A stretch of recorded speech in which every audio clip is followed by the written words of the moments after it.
sadly, during my chemo, I was unable to listen to music, and I came to really not hate, but I couldn't listen to these tunes even once more because it reminded me of chemo and the bad taste of chemo in my mouth. It was really, really heartbreaking. So I stopped listening to music all at once for a whole year because I didn't want to damage that little part in my heart.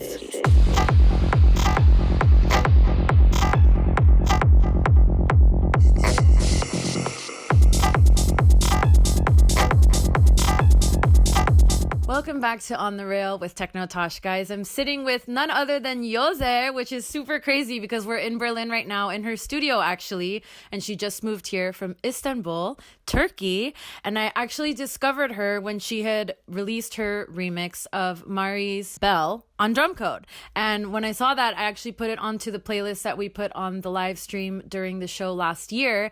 And I had messaged her, I reached out to her and I checked out her profile on Instagram and I was like, oh, this girl looks super cool. I wonder what she's up to and what's in store for us when it comes to the techno music. So welcome, Yozé, to On The Rail. Super happy to be here. Hey. So I actually bumped into her last night in Rytebutska. We were both going to see Space 92 last night. And I turned around and there was a gate behind me because I was standing in the DJ booth area. And I was like, oh, I'm going to make a little bit of space because I see that there are some people that want to get like a good view of Space 92 while he's DJing. And I turned around again and I was like, wait a minute. I'm like, Yozé, I was like, hey, what's up? Because I recognized her face and I hadn't met her in person before. And we had messaged on Instagram, so it was a super funny coincidence. And I'm like, hey, why don't you come on the show? So here we are now. I wanted to start off by asking you basically your journey in the music industry because, of course, I know that you've posted a lot on social media now. You've been releasing like crazy with all the labels that everybody wants to release on in techno music. So tell us how you got started in the industry to begin with and what inspired you with techno music. So actually, my first release was around the late 2021 era, kind of. It was like 4 years back almost. My journey with music started way before that. I started playing violin and piano essentially when I was like in middle school. But funny thing, I was a professional basketball player and my violin teacher told me, if you continue playing basketball, and I was actually doing the national team and everything. I was really going good with basketball. And he told me, if you continue playing basketball, your thumb and fingers are gonna get really thick. So you should pick between music or basketball. And at the time, I was already doing so good with basketball. So I kept on with basketball and ditched piano and violin and everything. And I was so like distant from music for a good while. But then I had some health problems that made me have to just leave basketball because I wasn't able to play, even walk properly anymore. And at that point, something clicked in me and I decided that I wanted to be able to do something from my hospital bed because I was constantly in the hospital bed. And that's where I started going into production and, just going. I of course didn't start with, let me watch some production tips and videos and tutorials. But that was when I actually started digging in what can I do on the computer. And that was the little sparks of it. And fast forward to 4 or 5 years later, I started my journey as a producer. And yeah, this is how my music in EDM came to life. And did you start with techno or did you start with something else first? Yeah, I started with techno. The first EP I released was a peak time EP, but I listened to very, very harder beats, like not hard techno, but faster techno back in 2018, 2019, and I was super into the faster beats, but at the same time I wanted to experiment with some melodies and long breaks and atmospheric sounds because I wanted to give that emotional feeling to my tracks. So rather than going with the faster beats, I started with peak time techno, but I've been like techno since day one. That's super cool. What were some of your inspirations at the time, especially when it came to music? Was it just techno artists or maybe you want to talk about some of the music that you were listening to that were the harder, faster beats at the time? During the 2018-19 era, before the COVID hit and gyms were shut down, I was listening to a lot of Sam Wolf. Like I can pick top five, because I was constantly repeating them while I'm in the gym doing my sets. And it was Sam Wolf and Rebel Boy, Space 92, UMEC, and T78. Those were my top five. And I also listened to a lot of Regal. I don't know how to pronounce the name correctly, sorry for that, but also Amélie Lance. But the top five were these guys, and I was constantly religiously listening to same tracks all over again, and I think it kind of put me a little back. I could have used like shuffling around and changing the beats a little, but these five guys were my inspo since day one, I can tell. Why would you say that you should have shuffled a little bit more? Because so far, I think you've been very successful. And I think that especially a lot of people that might have their eye on you or discover you will see that they'd probably would wonder, wow, like she's been releasing on labels like really quickly. And I don't know if maybe you might have something to say about that, because I know that a lot of females in the industry get a lot of hate because everybody thinks that, oh, it's about your looks, or, you know, oh, they just put a model to be on front of the decks, or that if a female producer is out there, that there's always a ghost producer behind it or something. There's a lot of rumors like this around, especially female artists. So if you maybe want to trump some of those because of the releases that you've had so far, and maybe talk about the releases and the labels that you had, because when you were saying the five names, I was getting goosebumps because I was like, oh my God, like she's going to have a collab and everything with everybody very soon, guys. I told you that I thought I would be shuffling and it would be benefiting me more, because I think the more you listen, the more genres you listen. I literally limited myself to techno and peak time techno at some point, really, really much, that I started forgetting about the other genres, beauty and magic, you know? The more I listen to different genres and the more I listen to from different artists, they shouldn't be always the famous or popular artists. I love trying to dig out like up and coming names like myself, or even some people who are just starting out. So I think it gives a lot of power to you as a creative person, because music is not about competing with each other. It's all about the creativity, about being a female. Okay, so yeah, I had this hate coming on to me. Actually, this is a funny story, but I've been to a production workshop in my home country, and everyone was just introducing themselves, and I introduced myself, and I told about my first EP. It was around like 1 or 2 months after my first EP, and I told I just released an EP at a UK-based label and blah blah. And you know, there were 2 males that are giving the workshop, and they asked me, oh, did you produce your tracks? And I was like, I signed the tracks. Yes, I said I did under my artist profile. Yes, I did. And they didn't ask anyone else in the room because it was full of males. But they asked me, oh, did you do them yourself? And I was like, oh my God. And I just looked at them and I asked them, do you do your tracks yourselves? And they were astonished by and they stopped and looked at me. But it's really, really demotivating to try to take the value out of something that people are making based on their gender, and it's really heartbreaking. It all comes down to motivation, hard work, but also human relationships as well, because you need to go out there and show your face and get to know people, and this person that you meet is gonna help you connect with this person, and that person might know about this A&R. It's all about hard work, not only behind the computer but also in the field as well. Let's put it that way. It's about trying every way possible, because you're gonna send so many demos. I have maybe 15 tracks waiting on my computer from 1 year ago, 2 years ago, that I've been sending to all of the labels always, and some of them I never hear back. But if you push the right buttons strong enough and long enough, then you finally get a reply back, yes or no. And no is really crucial to get, because that's what gives you fuel, that's what gives you guidance, and sometimes no is the best answer you can get, because you might go and get something even better. Always take the opportunities, because I took the opportunity with actually, funny story, I won 3 competitions. I'm not saying this to say like, oh, I won 3 competitions to brag about myself, but the first competition I won was in Istanbul, Turkey. I won the production part of the competition. It was both production and DJ. And then I got a lot of instruments and hardware and softwares that I was able to utilize for my further productions. And at the time, I'm a student, after all. I just graduated and I didn't have any money to get that much stuff all at once. And winning that competition has opened this door of opportunities for me as a producer, like with the tools. And afterwards, I won the Drumcode competition.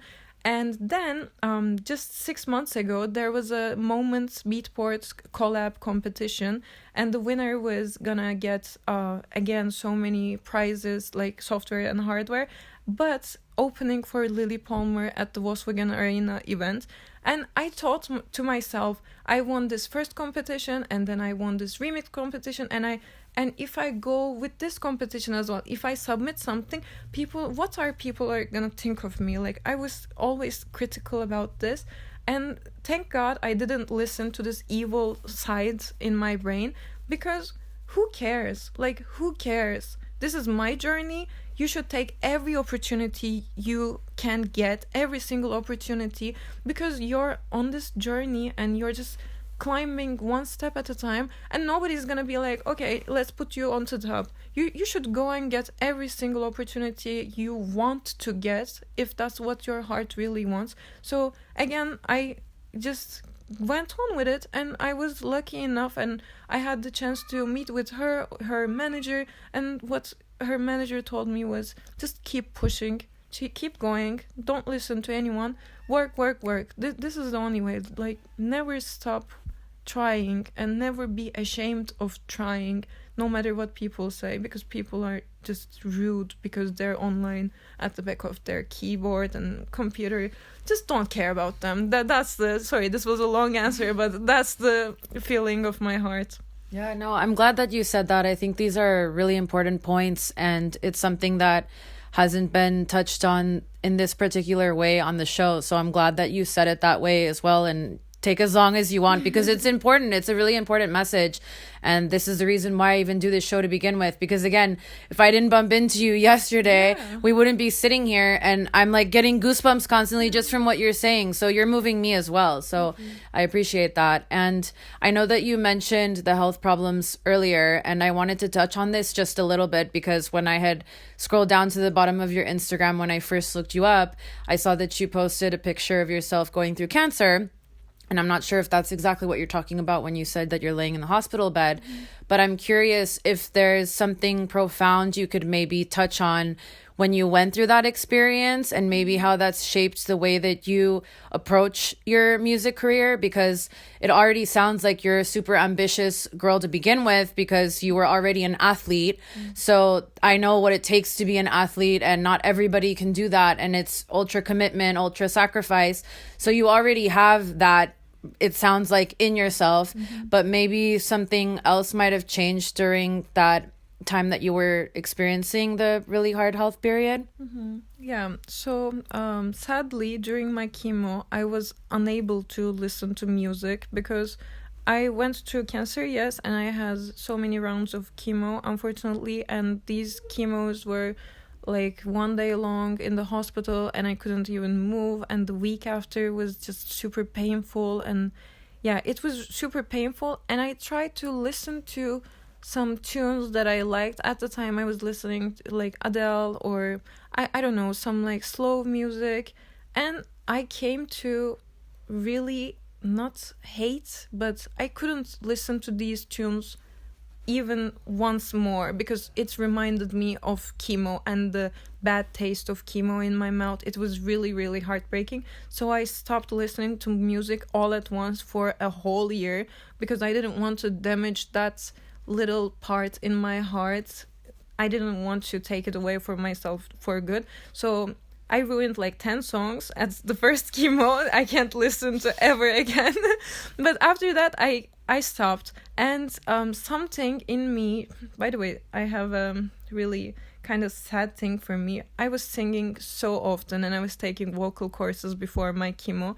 And I was always singing in the shower, trying to detangle my hair because my hair was super curly and always gets like super, just all over the place.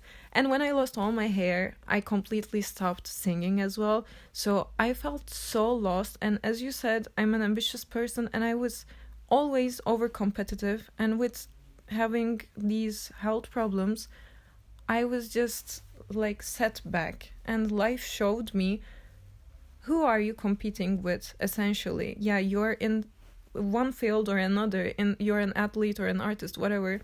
But if you're competing with yourself, then there's a tomorrow. But if you're always comparing yourself to other people and competing with them in the over-competitive state, which I was in, and it was really toxic for me, that I realized many, many years after even my chemo, I just realized, like, you are the only person that you should care about. And I learned this in the hospital bed, laying there, incapable of doing anything at all. And that was a huge life lesson for me, because everything I cared about was taken from me all at once. But during my last chemo sessions, I had this feeling like, I want music. And I've been an athlete all my life. After chemo, I've done bodybuilding, and I was professional bodybuilder for 3 years before I had health problems again. Thank God, not cancer or anything, but these health problems helped me figure out how much I love music, but not only love music, healing powers of music for me, not only in terms of, I listen to the music and I feel good, kinda, but it helped me realize something so big about myself at such an early age, because I had the potential to ruin my health, ruin my mental health, physical health, everything with my over-competitive nature. And music was my way of therapy at the beginning, and then it was something I felt really uncomfortable with, because I started out at relatively, like, not an old age, but I didn't start as a kid, like I started with sports and everything. So it was a journey all along, and if you have it in your heart and it's a burning passion, it never fades away no matter what. And I just started going back to my vocal classes, and I'm 25 now, and everyone's saying me like, what are you doing? You're 25 vocals? What are you gonna do?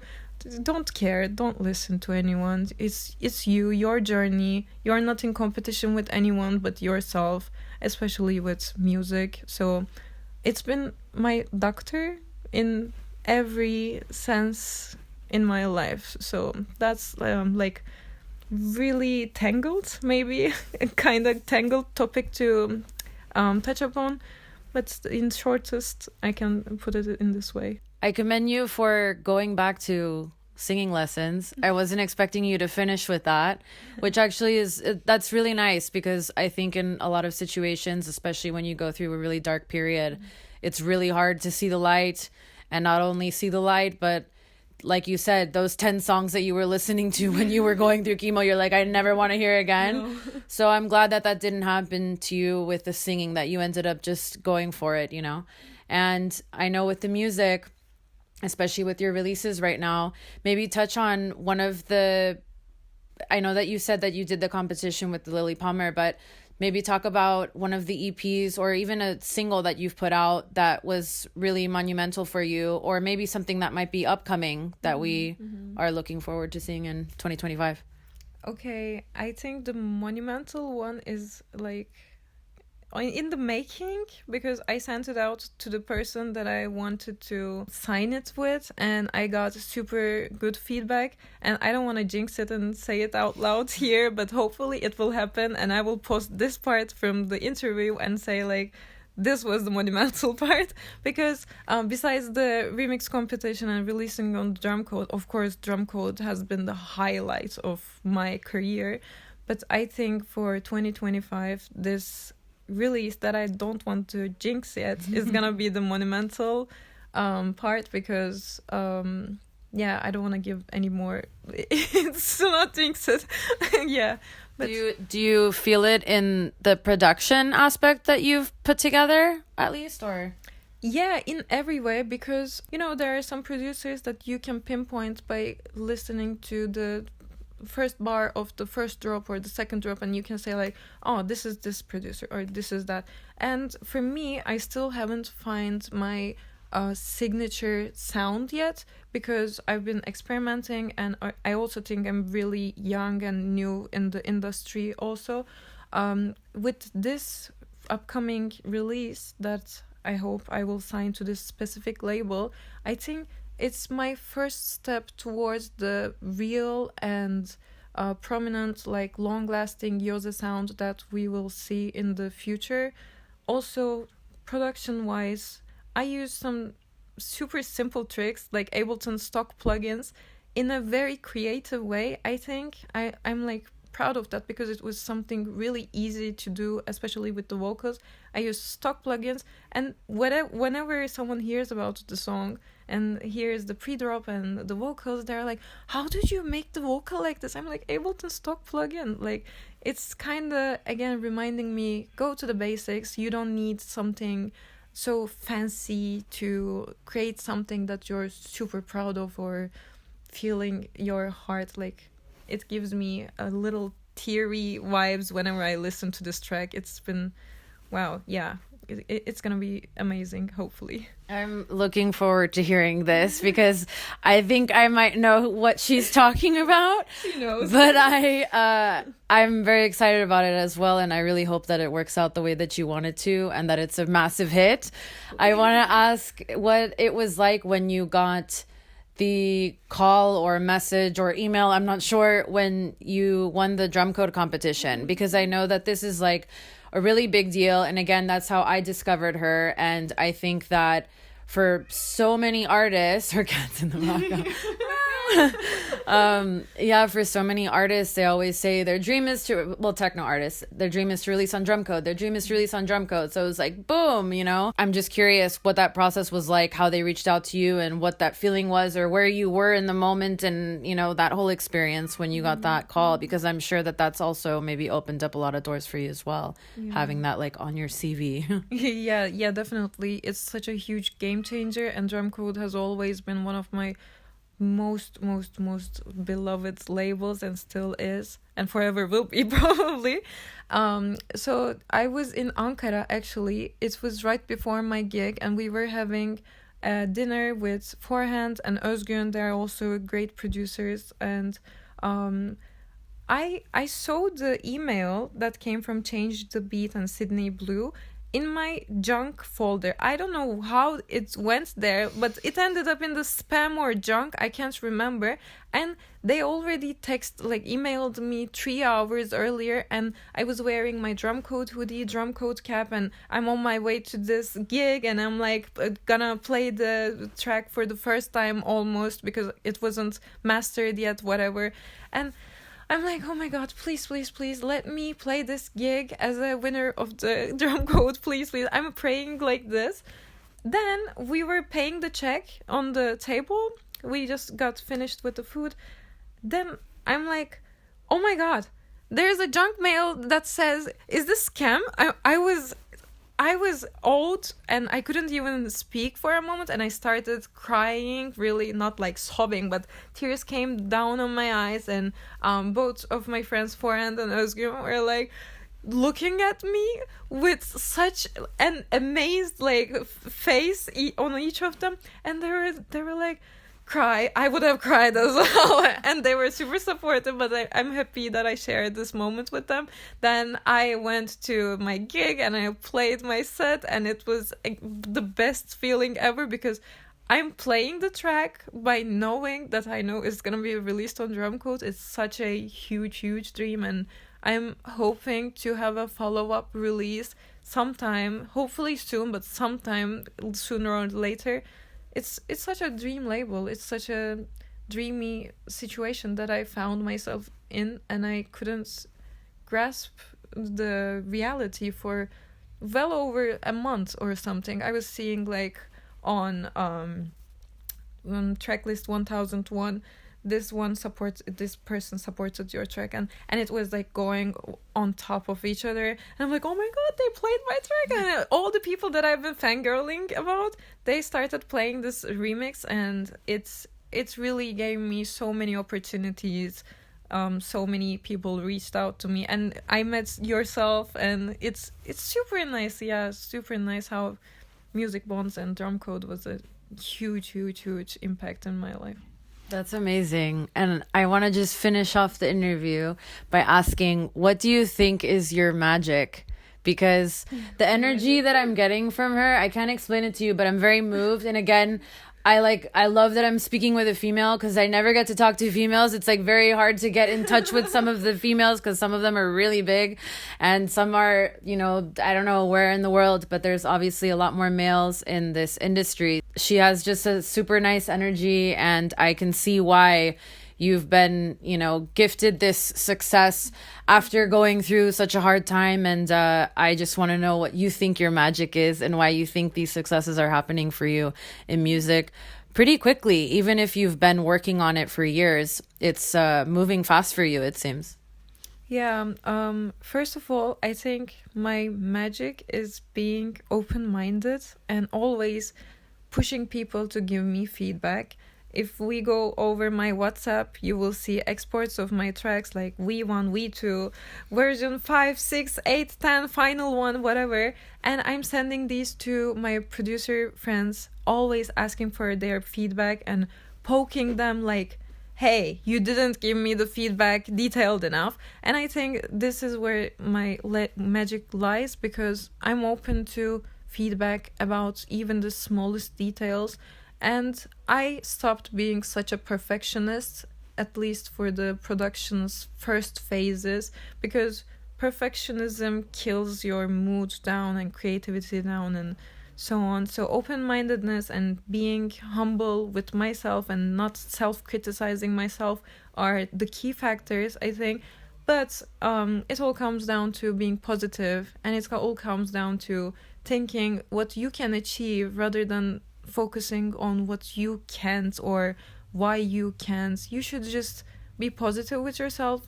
If you work hard, and if you be consistent, and if you just keep going long enough, then everything comes back to you, because hard work always pays off, no matter if it's soon or late. And yeah, it seems like I'm doing like everything so quickly, but as I said, my story goes way back to 2017. It's still really moving fast, but it's all about like how you treat yourself, how you stay positive and open to ideas, because it's like we're making music, and a hit is made with the audience. Although we produce as producers, unless the audience likes your track, it's never gonna be a hit. So it's all about being open-minded and positive. I think that's what makes me positive and you know, just continuing my journey in this way. Hopefully it will go on like this. I believe it will. Thank you so much, Yozé, for joining us today.